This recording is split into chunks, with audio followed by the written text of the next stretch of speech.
Her vaqt укырга барында билергә кирәк. Не кадәр күбрәк белсәң, шул кадәр көчлерәк буласың. Танылган язучы, профессиональ яктан барлыкка килүе Казан белән бәйле Максим Горький шулай дип әйткән.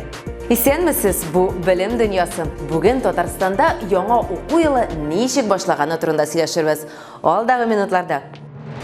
Көтүп алган ачышлар. Белем көнендә Татарстанда ничә мәктәп һәм балалар бакчасы ачылды. Дәресләрдән соң кванториумга. Казанда беренче мәктәп технопаркы кайда ачылды? Тылсымчылар, җырчылар һәм музыкантлар. Укучылар һәм укытучылар 1 сентябрьне ничек каршы алды?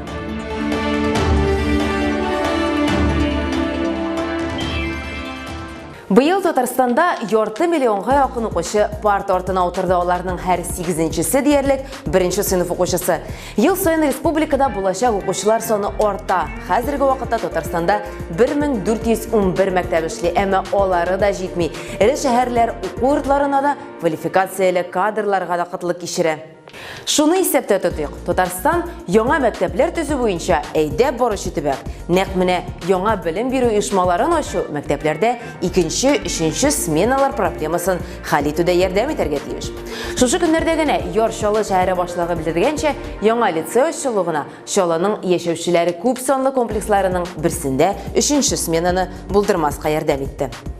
Быел республикада 8 яңа мәктәп, 17 балалар бакчасы төзелде. Мәгариф оешмаларына капиталь ремонт ясау, авыл мәктәпләрен модернизацияләү, спорт залларын яңарту.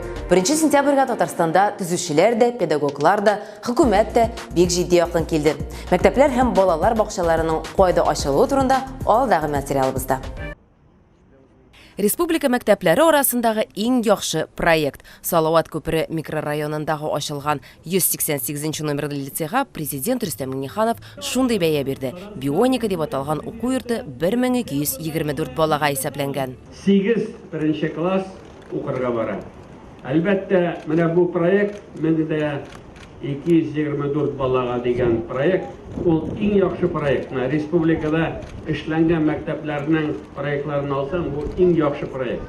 Һәм безнең балаларыбыз яхшы шартларда, яхшы укытучылар белән укырга, белем алырга тиешләр. Моның өчен бөтен шартлар бар. Бионика күп профильле лицейы заманча җиһазландырылган. Биредә 2 спорт залы, 2 бассейн, китапханә, актлар зона һәм коворкинг зона бар.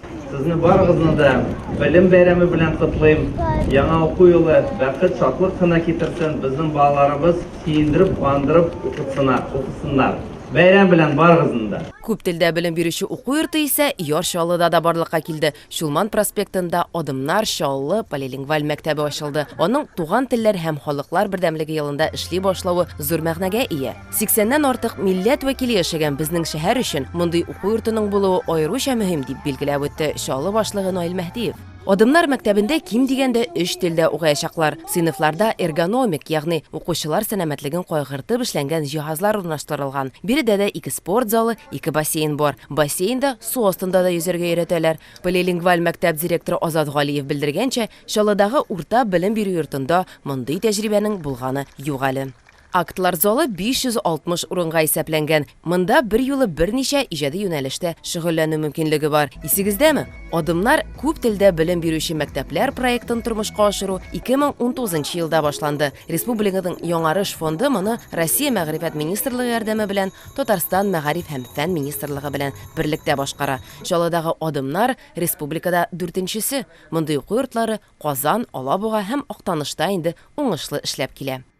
Мы способны творить такие чудеса, я скажу, это чудеса. Без шундый могҗизалар ясарга сәләтле, кабат әйтим, бу могҗиза барыбызга да үрнәк булсын, кайчан әйтә башлаган идек бит. Без булдырабыз. Заявили всему миру, мы можем без булдырабыз дип. Хәзер исә полилингваль уку йортларын Түбән Камада һәм Әлмәттә төзергә кирәк. Тагын 1 елдан аларның саны 6-га тулачак. Моны Адымнар Чаллы мәктәбенең ачылыш тантанасында катнашкан Минтимир Шәймиев белдерде. Питрәш районының Күйік авылында исә 1 сентябрь тантанасы күптән көтелгән зур бәйрәм. Монда мәктәп гел дә булмаган. Әти-әниләргә балаларын Казан һәм Салмашы бистәсенә йөртеп укытырга туры килгән. Биредә ачылган алгоритм лицейын ярты ел эчендә төзеп бетергәннәр. Анда 1375 бала белем алачак. Сегодня мы открываем технологический... Бүген без Күйік торак пунктында технологик лицей ачабыз. Ул Питрәш районының барлык балалары һәм әти-әниләре өчен көтеп алынган бүлек булды. Яңа ачылган заманча уку йортларының тагын берсе Казанның Арт Сити торак комплексындагы 11 дип исемләнгән күп профильле лицее 4 юнәлештә математик, химия, биологик, лингвистик һәм гуманитар белем бирәчәк. Башкаладагы күп мәктәпләрдән аермалы буларак, биредә бер генә сменада укыталар. Новые форматы, новые технологии и преподавания, и оценки знаний, они будут... Яңа формат, яңа технологиялар, укыту ысуллары, белемнәрне бәяләү әлеге мәйданчыкта булдырылачак. Мәгариф системасының киләчәге нәкъ шушы мәктәпләрдә дип ышанам. Татарстан Республикасы мәгариф үсешенә гаять зур игътибар бирә. Образование — колоссальные средства. Республикада быел барлыгы 8 яңа мәктәп ачылды, 45-е капиталь төзекләндерелде. 42 авыл мәктәбенең матди техник базасы яңартылды. Түбән Каманың Сухарево авылындагы мәктәптә яңа заманча ашханәне дә сафка бастырдылар. Элеккесе бер гасыр элек төзелгән иде, инде бик искергән булган. Ул мәктәптән дә читтә урнашкан иде. Я один раз, когда побежала, порвала себе. Все. Әлмәттә республика җитәкчелегенә беренче номерлы мәктәптә уникаль биолабораторияны тәкъдим иттеләр. Монда балалар тикшеренү эшләре алып бара, үсемлекләрне инвитро алымы белән үстерәләр. Әлмәттә Каракүз дип аталган яңа балалар бакчасы да эшли башлады. Сабыйларга тәрбия һәм белем бирү өчен монда бөтен шартлар да тудырылган. Казан федераль университеты каршында аутизм диагнозлы сабыйлар өчен балалар бакчасы эшли башлады. Аларны тормышка яраклаштыру өчен тәрбиячеләр белән бергә югары уку йорты белгечләре дә көч куячак. Гомумән алганда, быел Татарстанда 17 яңа балалар бакчасы ишекләрен ачты. Белем көнендә Казанда, Татарстанда беренче кванториум мәктәп технопарк ачылды. Балалар өчен фәнни үзәк 98 номерлы мәктәптә эшли башлады. Биредә балалар беренче сыйныфтан ук шөгыльләнә алар. Лабораторияләр 6 юнәлештә булдырылган һәм булар барысы да беренче мәктәп елларыннан укучылар тикшеренү проектларында катнаша алыр өчен үз куллары белән нидер ясап, һөнәрләрнең нигезләрен белә алсын өчен эшләнә. Кванториумда әлеге мәктәп укучылары гына шөгыльләнмәячәк. Мастер-классларга башка белем бирү оешмаларыннан да балалар языла ала. Татарстанда 3 балалар технопаркы эшли инде, әмма нәкъ менә мәктәп Казанда беренче тапкыр ачылды. Балалар монда нәрсәгә өйрәнә алачак? Безнең киләсе репортаждан белерсез. Күзләре янып тора. Үзара ярыша Казанның 98-нче мәктәп 4-нче сыйныф укучылары тәүге роботларын җыя. Нәкъ монда Татарстанның беренче кванториум мәктәп технопаркы ачылды. Ул мәгариф милли проекты һәм заманча мәктәп федераль дәүләт программасы кысаларында булдырылды. 3, 2, 1 и Кванториумда 6 юнәлеш буенча эш алып барылачак. Мәктәп технопаркы балалар үсеше өчен тагын бер мәйданчык дип ассызыклап китте министр. Тудырылган шартлар нигезендә укытучылар гадәти дәресләрне дә яңача алып баралар. Дәрестән тыш түгәрәкләрдә 250-гә якын бала робототехника, 3D модельләштерү һәм прототиплаштыру кебек юнәлешләрне тирәнрәк өйрәнәчәкләр. Барлык юнәлешләр алар барысы да безнең мәктәп кысаларында балаларга шын мәгънәсендә укытуны камилләштерү өчен, тәрбия бирү өчен, алга таба тормышта мәктәптә алган белемнәрне кулланырга мөмкинлек тудыру өчен эшләнә торган әйберләр. Без моңа бик шатбыз, алга таба булар үсәячәкләр. Вот как вот здесь показано, вы можете теперь их соединить. Укытучыларны әзерләү мәсьәләсенә килгәндә, мәктәп җитәкчелеге әйтүенчә, балаларны яшь һәм шул ук вакытта тәҗрибәле IT-лицей белгечләре КФУда укучы студентлар өйрәтәчәкләр. Детям это даст... Балаларга бу шөгыль математика, физика һәм информатика дәресләрен ничек итеп үзара хезмәттәшлек итүен ачыклый. Әлеге өч фәнне катнаштырып киләчәктә алар үзләре роботлар җыячаклар һәм шул роботлар өчен программалар язарга өйрәнәчәкләр. 98-нче мәктәп базасында барлыкка килгән заманча технопарк башка мәктәп укучылары өчен дә ачык. Даими рәвештә монда мастер-класслар үткәрү күздә тотыла. Беренче шундый чара 18 сентябрьдә узачак. Елына 2000 Казанның төрле районнарының укучылары әлеге кванториум нигезләмәсендә төрле мастер-класслар килеп үтәргә мөмкин. Әлеге мастер-класска кванториум сайтында, Инстаграмда язылырга була ссылкалар буенча. Һәм инде төрле фәннәрдән, мәсәлән, 3D моделирование, прототипирование, айрым һәр предметтан айрым мастер-класслар булачак. Мәктәп укучылары кванториум булдыру ярдәмендә барлыкка килгән мөмкинлекләрне инде бәяләп тә өлгерделәр.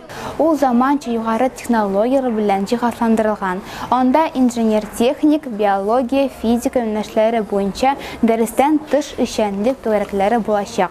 Балларда кызыксыну уяту, шартлар тудыру киләчәктә үз җимешләрен бирәчәк дип ышаныч белдерде кунаклар. Ул да булса дәрәҗәле олимпиадаларда, республика, ил һәм бер дөнья күләмендә үткәрелгән махсус бәйгеләрдә Татарстан вәкилләре тагын да югарырак казанышларга тап булырлар. Это вот именно на 3D принтере с татарским орнаментом. Заманында ыклауны агачтан гына ясый торган булсалар, хәзер исә 3D принтердан да ачыгары була икән. Гомумән кванториум ачылу көнендә бүләкләрне кунаклар кулларына хәтта роботлар тапшырды.